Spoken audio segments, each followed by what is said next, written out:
Bonjour, on en attendait beaucoup, trop peut-être, de cette contre-offensive lancée par l'Ukraine à la fin du printemps. 9 mois plus tard, aucune percée significative. La ligne de front reste désespérément figée après bientôt 2 ans d'invasion russe. L'armée ukrainienne vient même d'y perdre son commandant en chef, Valery Zaloujny, remplacé faute de succès. Comment y croire encore? Les raisons d'espérer sont pourtant bien là. Oui, mais lesquelles? On va en parler avec Mariana Perebenesiuk, journaliste franco-ukrainienne indépendante. Mais d'abord, première question, l'Ukraine aura-t-elle assez d'hommes pour espérer l'emporter? C'est ce que l'on entend de manière insistante. Au-delà des munitions, le manque de soldats. Alors, pour relever les 850 000 combattants, dont certains luttent depuis le début de la guerre, l'Ukraine a voté une réforme en première lecture au Parlement, abaisser de 27 à 25 ans l'âge des Ukrainiens susceptibles d'être enrôlés. Reportage de Gulliver Krag avec Elena Voloshin. Ces jours-ci, Maxime évite de sortir.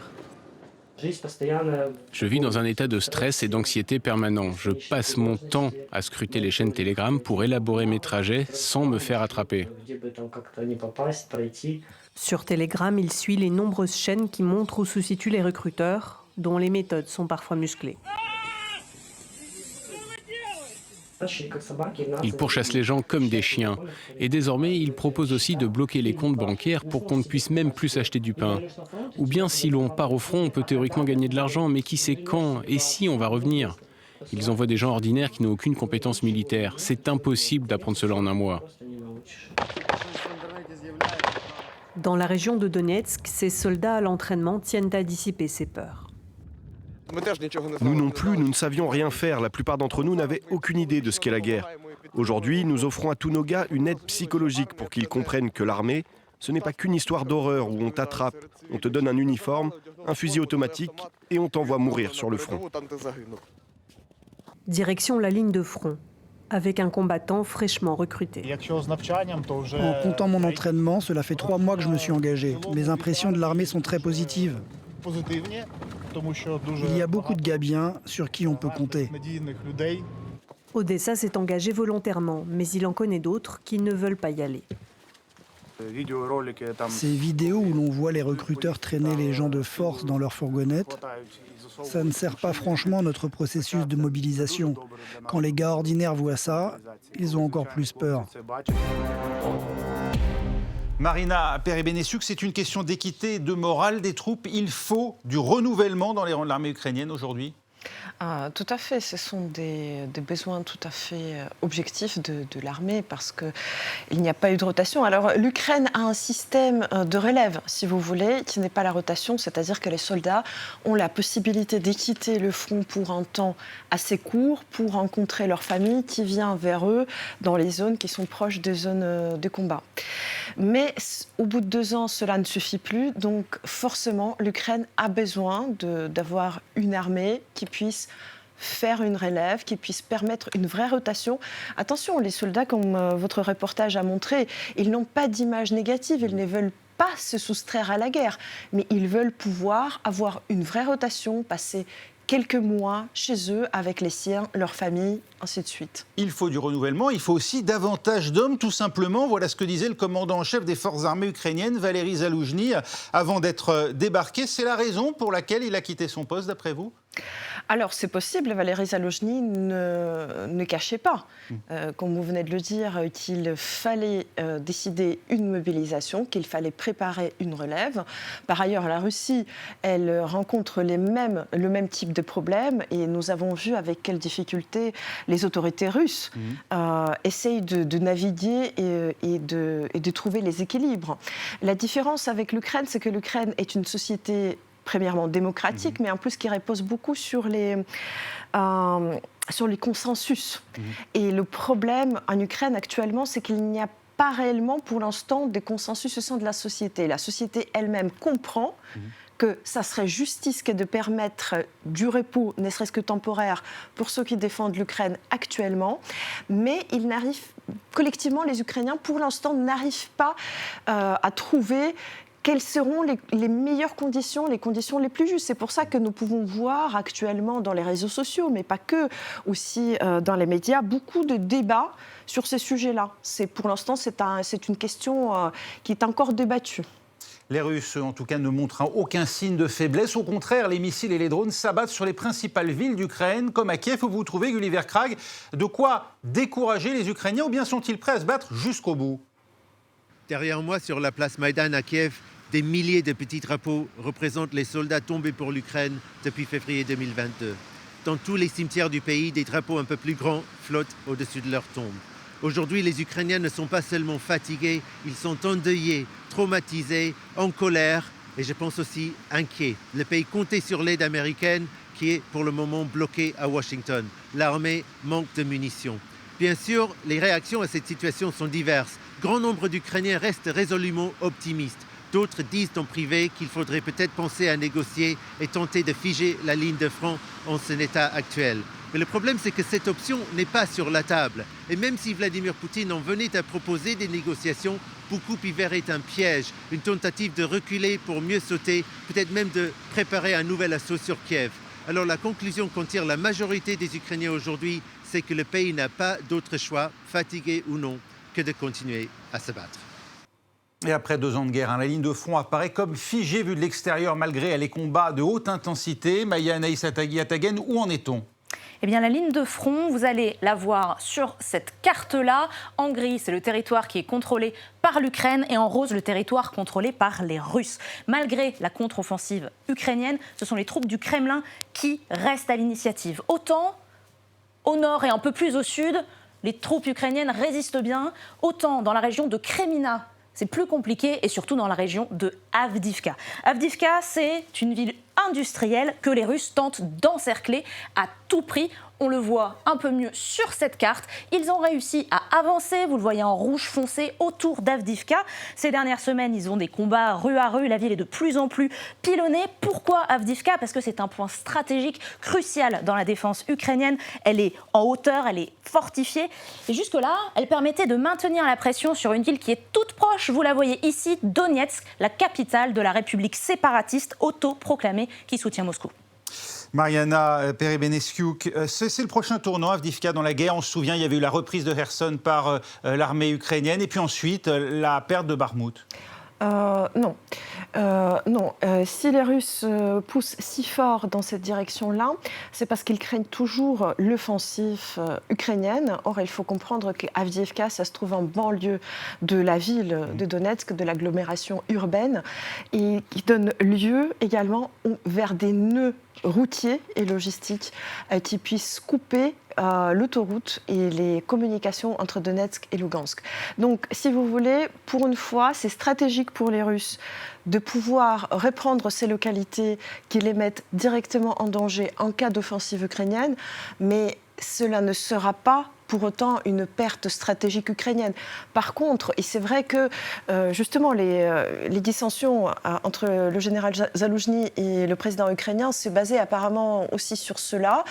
Le président ukrainien ne souhaite pas qu'on puisse abandonner les villes ukrainiennes, alors que le général Zaloujny, apparemment, privilégie les villes des soldats. Donc, mais tout se joue sur des équilibres. Jusqu'à présent, ça se jouait entre les équilibres entre ce point de vue militaire et le point de vue des autorités politiques. Et je pense que ça continuera ainsi. Autre cible régulière de la Russie, la ville de Kharkiv, deuxième d'Ukraine. Après bientôt 2 ans de guerre, les habitants s'adaptent. L'école se fait presque exclusivement en ligne car nombre d'établissements sont détruits ou bien considérés comme des cibles potentielles. Seule solution parfois pour reprendre les cours, les faire en sous-sol. Reportage dans une école souterraine par notre correspondant Gulliver Krag. Toutes les écoles de la ville sont fermées depuis le début de la guerre. Mais petit à petit, les cours reprennent dans le métro. Comme cette maternelle. Nous ne travaillons plus depuis février 2022. Cela nous manquait à tous. Les enfants, leurs émotions, leurs rires. Les jours de semaine, ce sont les lycéens qui ont cours dans ces classes installées dans ce couloir. C'est silencieux ici. Il n'y a pas le bruit de dehors. Nous n'entendons presque pas les trains. Les trains circulent pourtant juste en dessous. Alors, après la classe, ces enfants peuvent rentrer chez eux sans même aller dehors. Des écoles sont déjà installées dans 5 stations de métro de Kharkiv. Au début de la guerre, tout le monde était perdu. Mais après 6 mois, 1 an, on a commencé à chercher des solutions. Mais en dehors de la grande ville, il n'y a pas de métro. Mariana Perebenesiuk, l'Ukraine montre une capacité à s'organiser malgré la guerre. C'est l'un des enseignements de ces 2 années. Oui, par ailleurs, elle parvenait à s'organiser même au moment de la grande invasion, là où tous les cours étaient basculés en distanciel. Et par ailleurs, même les réfugiés qui se trouvent actuellement en dehors de l'Ukraine, les enfants continuent à suivre les cours du programme scolaire ukrainien, ce qui est extrêmement important. Mais vous voyez, le reportage le montre bien, c'est un enjeu de résilience. En fait, si l'Ukraine se bat, elle se bat pour les enfants. Et l'école, elle a l'importance capitale dans 2 sens. Premièrement, c'est que les enfants sont extrêmement traumatisés. Ils sont traumatisés parce qu'ils ont vu, mais parce qu'ils continuent de vivre tous les jours. Par exemple, les frappes aériennes, les alertes. Tous les jours. Donc cela est très important qu'ils puissent se retrouver en présentiel dans une ambiance où ils peuvent se résocialiser et respirer un peu et peut-être exprimer ce qu'ils sentent, ce qu'ils vivent et respirer un peu. Si l'Ukraine se bat, elle se bat pour ses enfants. Oui, à travers eux, il y a l'espoir justement d'un avenir pour une Ukraine indépendante, débarrassée de la tutelle et même de la menace russe. Exactement. Par ailleurs, nous voyons très bien ce qui se passe à chaque fois que la Russie occupe des territoires ukrainiens. La première chose qu'ils font, ils brûlent les livres, ils ferment les librairies et les bibliothèques ukrainiennes. Ils brûlent les livres, ils amènent leurs propres livres et ils amènent, juste derrière les soldats, arrivent toujours les professeurs de russe, les professeurs russes venus de Russie. Ils kidnappent également des enfants pour les russifier en Russie. Oui. Donc forcément, l'éducation est un enjeu existentiel. C'est d'ailleurs l'un des chefs d'inculpation de Vladimir Poutine devant la Cour pénale internationale, la disparition de ces enfants ukrainiens vers la Russie. Tout à fait. Les enfants, l'avenir, c'est l'enjeu de cette guerre. Merci Marina Perebenesiuk. On se retrouve dans un instant, juste après un journal sur France 24.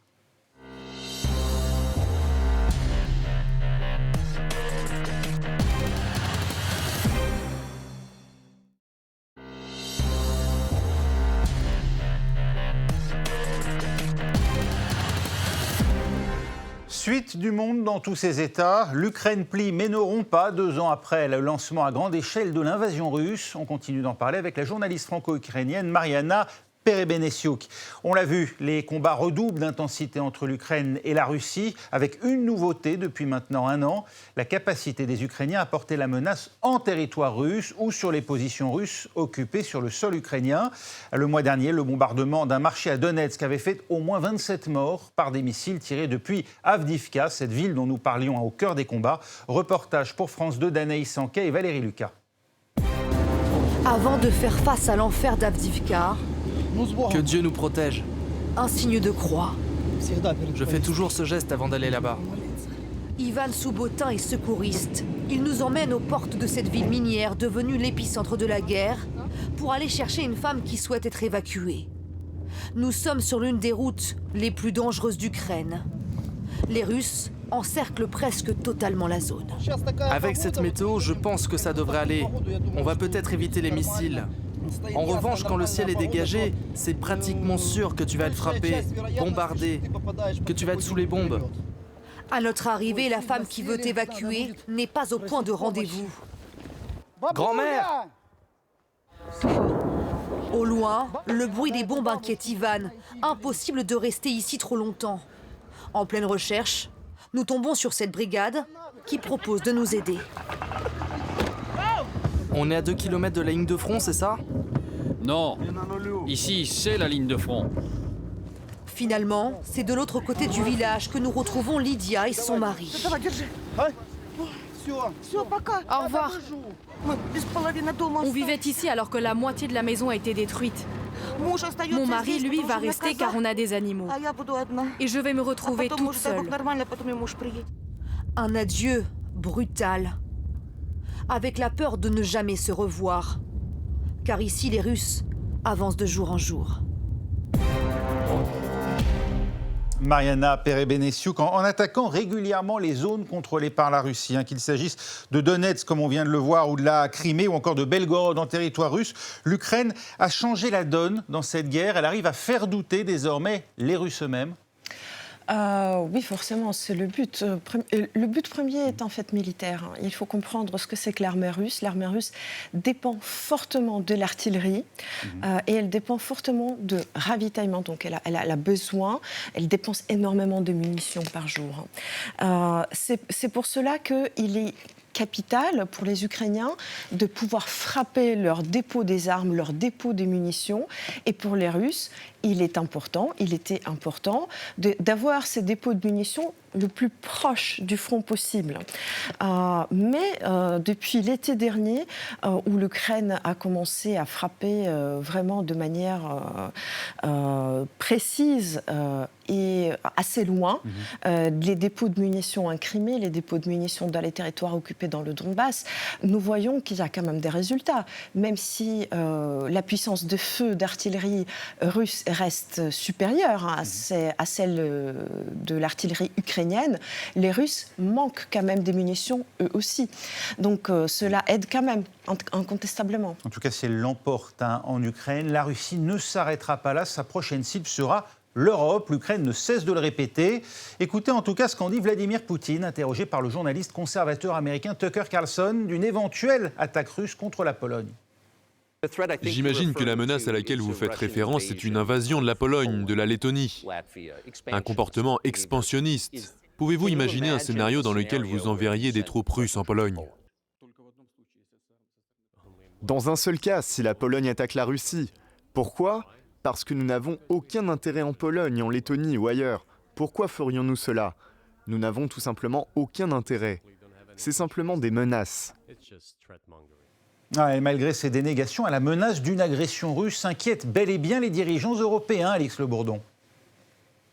Les messages alarmistes se multiplient ces derniers temps dans toute l'Europe, de la Norvège à l'Allemagne. Des responsables militaires européens évoquent désormais ouvertement la possibilité d'un conflit entre l'OTAN et la Russie dans les années à venir. En Suède, des responsables ont même directement appelé la population à se préparer à la guerre, entraînant évidemment un choc dans l'opinion publique. Il faut dire qu'il s'agit d'un revirement total de position pour ce pays après plus de 200 ans de non-alignement militaire. Ce qui inquiète également ces responsables, c'est l'affaiblissement récent de l'Ukraine face à la Russie. D'ailleurs, depuis le début de l'invasion russe, le président ukrainien n'a de cesse d'avertir sur l'importance d'aider l'Ukraine. Sinon, Vladimir Poutine pourrait s'attaquer à un autre pays européen. En Allemagne, le ministre de la Défense est même allé plus loin en évoquant un calendrier et des experts qui s'attendent à un conflit d'ici 5 à 8 ans. Plus pessimiste, le chef des armées norvégiennes a estimé qu'il restait 1, 2 ou 3 ans pour se préparer. Donc on voit cette inquiétude qui monte à travers toute l'Europe et en parallèle, cet exercice inédit de l'OTAN depuis la guerre froide avec 90 000 soldats de 31 pays membres de l'Alliance. Ils vont s'entraîner pendant plusieurs mois. Mariana Perebenesiuk, vous y croyez, vous, une attaque de l'Europe par la Russie ? On voit actuellement l'OTAN qui mène des grandes manœuvres sans précédent depuis la guerre froide. Elle a raison de le faire, de s'y préparer ? Alors, premièrement, il faut se rappeler que l'Europe est déjà attaquée. Tout l'Occident est déjà attaqué. C'est juste qu'il n'est pas attaqué avec les armes, mais il est attaqué de façon hybride. C'est-à-dire, il y a des alliés de la Russie ou des proxys de la Russie qui attaquent, par exemple, les navires en mer Rouge. Et il y a des attaques, il y a des cyberattaques, il y a des ingérences dans la politique, dans le monde économique. Et donc, il faut se rappeler aussi qu'avant d'être envahie par les chars et les soldats russes, l'Ukraine aussi a subissait 20 ans d'ingérence russe, y compris dans les ingérences électorales. Et ce n'est qu'au bout de la résilience trop forte des Ukrainiens qui refusaient cette ingérence que les Russes ont décidé de traverser la frontière avec leurs chars. Donc, bien sûr que tout est possible. Je pense que, quoi qu'il arrive, ces décisions appartiennent aux autorités de pays en question, mais cette éventualité, bien sûr, elle n'est pas à exclure. Oui, alors bien sûr, on l'a évoqué, le point central, c'est l'aide à l'Ukraine à travers les livraisons d'armes. Où en est-on ? Maya Nahis Yatagen, est-ce que ça avance ? Eh bien, une trentaine de pays aident l'Ukraine, et ce, depuis le début, depuis l'invasion russe. Vous voyez, à hauteur différente. Concrètement, ça veut dire des chars américains, des chars britanniques, des chars allemands aussi, mais aussi des avions de combat qui sont mis à disposition, notamment par les Pays-Bas. Pour imaginer les proportions sur le terrain, l'Ukraine actuellement opère 49 canons, 30 ont été livrés par la France et 19 par le Danemark. Mais l'Ukraine dit les livraisons ne viennent pas assez vite. L'Ukraine crie à des pénuries, et notamment des pénuries de munitions.